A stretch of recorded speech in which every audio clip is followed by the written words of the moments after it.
고린도전서 7장 29절에서 40절까지 우리 한 목소리로 함께 봉독합니다. 형제들아, 내가 이 말을 하노니 그때가 단축하여진 고로 이후부터 안에 있는 자들은 없는 자같이 하며 우는 자들은 울지 않는 자같이 하며 기쁜 자들은 기쁘지 않은 자같이 하며 매매하는 자들은 없는 자같이 하며 세상 물건을 쓰는 자들은 다 쓰지 못하는 자같이 하라. 이 세상의 외형은 지나감이니라. 너희가 염려 없기를 원하노라. 장가가지 않는 자는 주의 일을 염려하여 어찌하여야 주를 기쁘시게 할까 하되, 장가간 자는 세상 일을 염려하여 어찌하여야 아내를 기쁘게 할까 하여, 마음이 갈라지며 시집가지 않은 자와 처녀는 주의 일을 염려하여 몸과 영을 다 거룩하게 하려 하되, 시집간 자는 세상 일을 염려하여 어찌하여야 남편을 기쁘게 할까 하느니라. 내가 이것을 말함은 너희의 유익을 위함이요 너희에게 올무를 놓으려 함이 아니니, 오직 너희로 하여금 이치에 합당하게 하여 흐트러짐이 없이 주를 섬기게 하려 함이라. 그러므로 만일 누가 자기의 약혼녀에 대한 행동이 합당하지 못한 줄로 생각할 때에 그 약혼녀의 혼기도 지나고 그같이 할 필요가 있거든 원하는 대로 하라. 그것은 죄 짓는 것이 아니니 그들로 결혼하게 하라. 그러나 그가 마음을 정하고 또 부득이 한 일도 없고 또 자기의 뜻대로 할 권리가 있어서 그 약혼녀를 그대로 두기로 하여도 잘하는 것이니라. 그러므로 결혼하는 자도 잘하거니와 결혼하지 아니하는 자는 더 잘하는 것이니라. 아내는 그 남편이 살아있는 동안에 매여 있다가 남편이 죽으면 자유로워 자기 뜻대로 시집갈 것이나 주 안에서만 할 것이니라. 그러나 내 뜻에는 그냥 지내는 것이 더욱 복이 있으리로다. 나도 또한 하나님의 영을 받은 줄로 생각하노라. 아멘. 할렐루야. 하나님의 은혜가 오늘 새벽에 하루의 첫 시간을 주 앞에 드리는 우리 믿음의 가족들에게 함께 하시기를 예수님의 이름으로 축원합니다. 오늘 말씀에서 이 바울은 결혼 문제를 넘어서 과연 우리가 이 결혼에 대해서 우리가 무엇에 또 기준을 두고 살아가야 되는가, 우리의 현상만이 아닌 우리의 마음속 깊은 곳에 있는 기준은 무엇이 되어야 되는가, 이것에 대해서 또 말씀을 하고 있습니다. 우리는 이 세상에서 살아가고 있죠. 그러다 보니까 세상 일이 있고 세상의 법이 있고 또 그것을 생각하고 그것을 지켜나가야 되는 이제 그러한 사람들입니다. 그러나 우리는 이 세상에서만 사는 사람들이 아니고 이후에는 영원한 세상, 하나님의 나라를 또 살게 되는 것이죠. 그렇기 때문에 우리는 영원한 일이 있고 또 우리에게 영원한 것에 대한 가치가 있고 또 하나님이 영원한 삶에 대한 영원히 또 지켜야 되는 그러한 법이 있다는 것을 우리는 또 기억을 해야 합니다. 그래서 우리는 이 땅에 살고 있지만 영원한 하나님의 나라를 소망하며 살아가는 그런 이중국적 같은 그런 삶을 우리는 지금 살아가고 있습니다. 그래서 우리는 이 세상에 살 때에 두 가지를 함께 지키게 되어지죠. 근데 보통 사람들은 이 세상의 일만을 지키려고 하고 이 세상의 일만에 관심을 두려고 합니다. 그래서 바울이 말합니다. 29절에 보면은 형제들아, 내가 이 말을 하노니 그때가 단축하여진 고로 이후부터 안에 있는 자들은 없는 자같이 하여, 이렇게 말씀을 합니다. 이 세상을 사는 사람들은 매일 하루가 이 땅의 삶은 단축되어지고 영원한 날에 이를 날이 가까워오는 것이죠. 우리가 시간이 지나간다는 것은 우리가 나이를 먹는다는 겁니다. 나이를 먹는다는 것은 우리가 이 땅을 떠날 때가 점점 다가온다는 것이죠. 근데 우리는 그것뿐만이 아니라 이 땅을 떠나게 될 때에 우리는 하나님의 나라에 한 걸음씩 한 걸음씩 더 다가가게 되어지는 겁니다. 영원한 세상을 향하여 나아가고 있기 때문에 그때의 눈으로 세상을 볼 수 있어야 하는 것이죠. 이 세상에서의 살아갈 때 이 세상에서 이 세상의 가치를 판단하는 것과 영원한 삶 속에서 이 세상의 것을 판단하는 가치는 다르게 되는 겁니다. 그래서 영원한 세상을 향하여 나아가고 있기 때문에 그때 눈으로 세상을 보면서 오늘 말씀의 29절 31절에 보면은 안에 있는 자들은 없는 자같이 하며 우는 자들은 울지 않는 자같이 하며 기쁜 자들은 기쁘지 않는 자같이 하며 매매하는 자들은 없는 자같이 하며 세상 물건을 쓰는 자들은 다 쓰지 못하는 자 같이 하라. 이 세상의 외형은 지나감이니라. 이렇게 말씀을 합니다. 안에 있는 사람이 없는 사람 같이 하라라는 말이 과연 무슨 말씀일까요? 이 세상에는 우리가 아내가 있죠. 그리고 영원한 세상에서는 아내가 없습니다. 그러기에 이 세상의 눈으로 안에 있는 것만을 생각하지 말고 영원한 세상의 눈으로 안에 없는 세상도 있다는 것을 그렇게 생각하며 살아야 된다는 것이죠.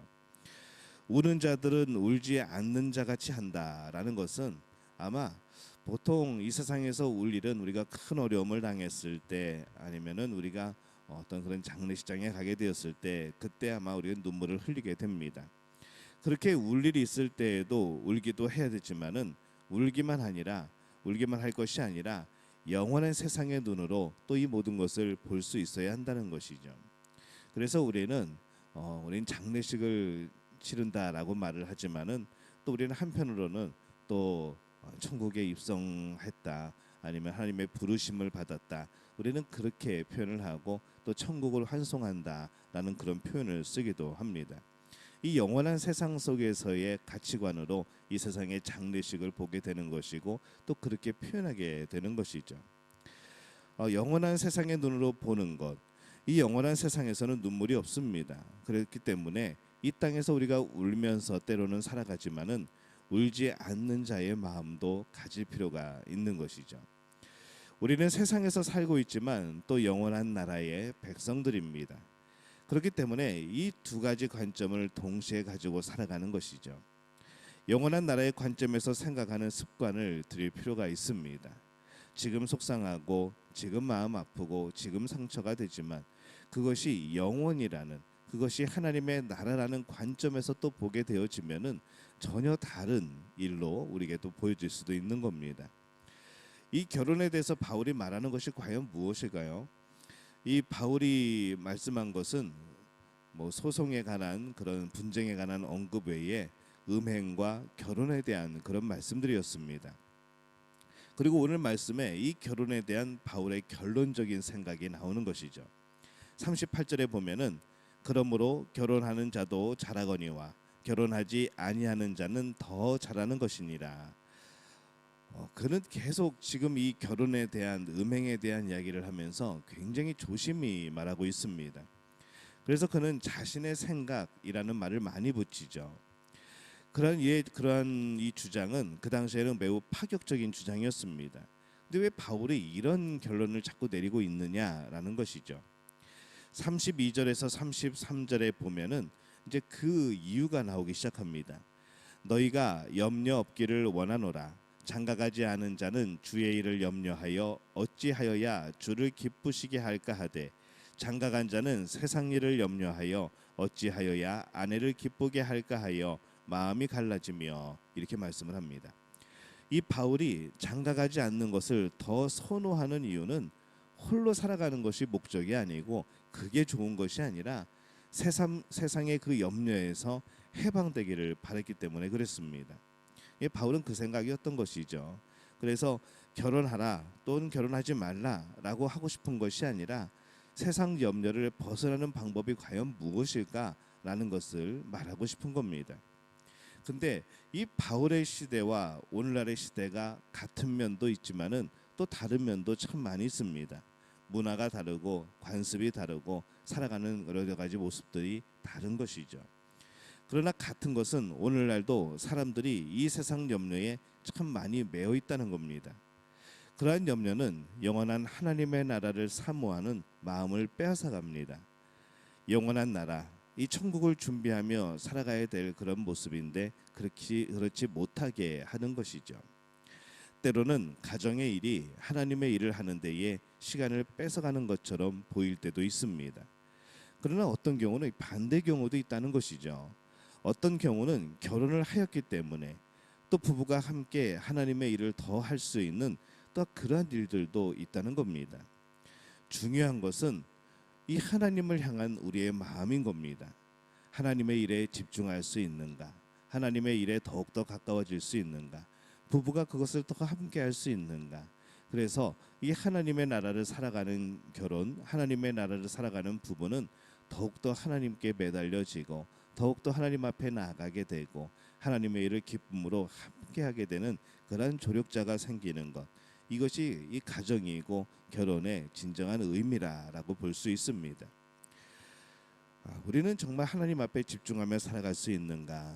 또 그것을 도울 사람들이 과연 우리의 옆에 있는가? 우리는 이 관점에서 봐야 된다는 것이죠.